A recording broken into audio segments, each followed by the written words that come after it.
Good morning, everyone. Are you having a good BlizzCon so far? Cool.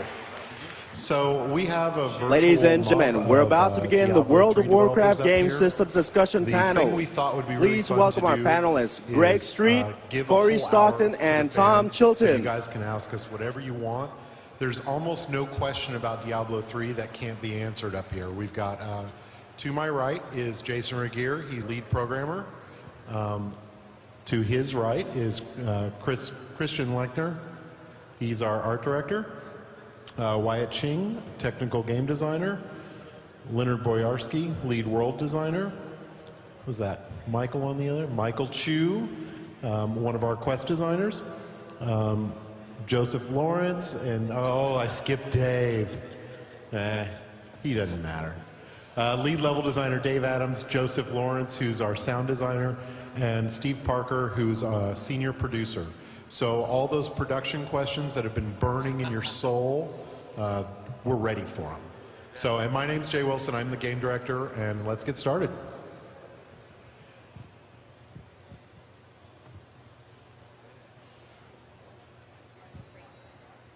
What efforts for Diablo 3 hacking prevention are you going to push for? Well, I think one of the things that everybody knows was a really big deal in Diablo 2 was item duplication. And one of the core philosophies of Blizzard is that we want a fair playing field for all of our players.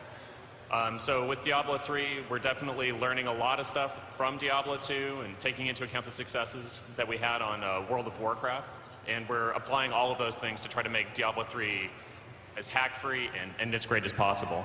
Oh, thanks.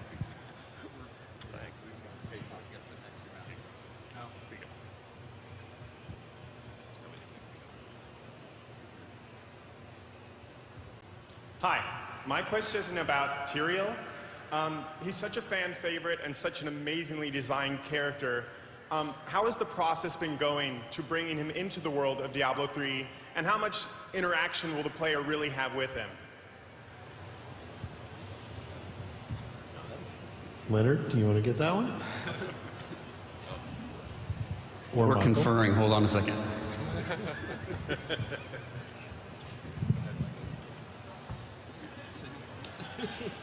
You're going to have to play and find out.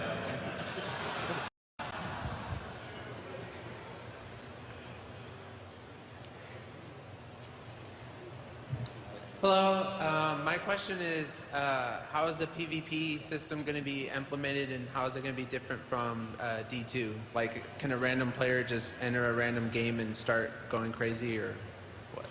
So for our PvP system, we haven't really announced specifically what we're going to do for PvP, but what I can tell you is we don't have any intention of supporting the go hostile at any time kind of gameplay from the previous games.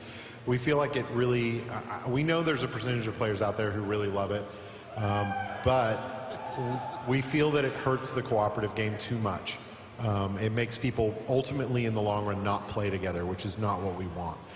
We are going to support PvP, and we're going to support it better than any of the previous products did. We know that there was a really big dueling community, and we want to make sure that whatever PvP community comes up around Diablo 3 gets a lot more recognition and a lot more direct support from us. We are working on a system, but we are not going to announce anything today.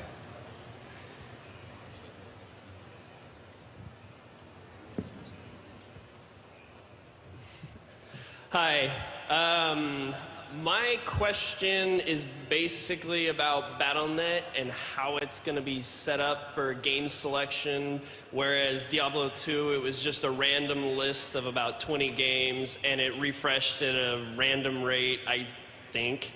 And then how is it going to be for Diablo 3 being, can you make PvP games, trade games, or how is that going to work that way? So right now we haven't done a lot of Battle.net design. Battle.net's been focusing mostly on StarCraft 2 and just all the new kind of Battle.net features. It is our intention to get something a little bit more verbose than the kind of giant very cumbersome list of games that Diablo 2 had. We recognize it wasn't really the best way to kind of find other players. So we do want to support some kind of specific matchmaking, something as simple as you pick a character, you hit a button, it puts you in a game next to somebody who's doing the same thing as you at roughly the same level. We want you to be able to join your friends instantly no matter where they are and make that really easy.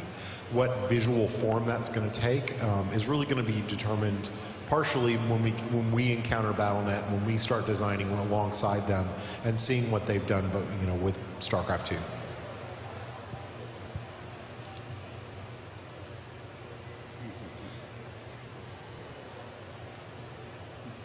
Hello, I was wondering if you plan to have synergies in the talent trees with D3.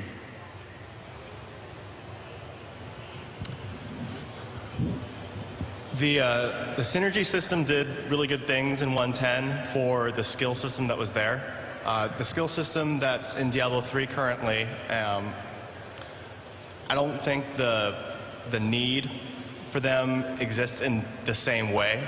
In Diablo 2, the synergies, a lot of times you had like wasted points because you were making, say, like a frozen orb sork or something, and then you had all these other skills that you got in the way, and it felt really wasteful and negative to the player. So the synergies help to support that. The skill system's so different in Diablo 3 that I don't think synergies will be needed in that way. That said, the player still needs a breadth of customization options. So we are looking at maybe easier to understand synergies or something that would be more appropriate for whatever the final skill system ends up being.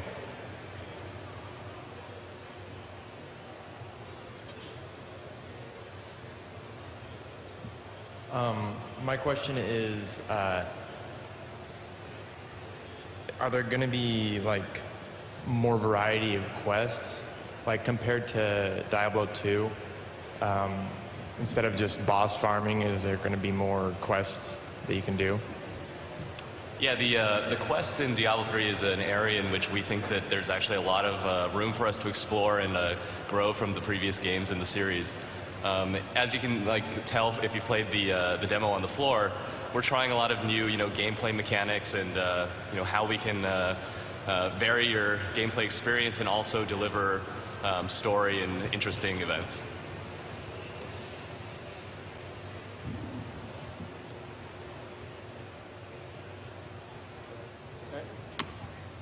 How you doing, guys? I have a question about the monk. You said you want a classic fighter feel. So the stage 1, stage 2, stage 3, are we gonna see some sort of Easter egg Hadouken? I wouldn't discount anything, but at this time, I can't say. I want to remind everyone we've got a whole bunch of disciplines up here. All your rendering engine questions, this guy right here can probably answer them for you. Sound questions, anything like that. So, make sure you hit the gamut. They don't get a lot of chances to answer questions from the fans. Hello.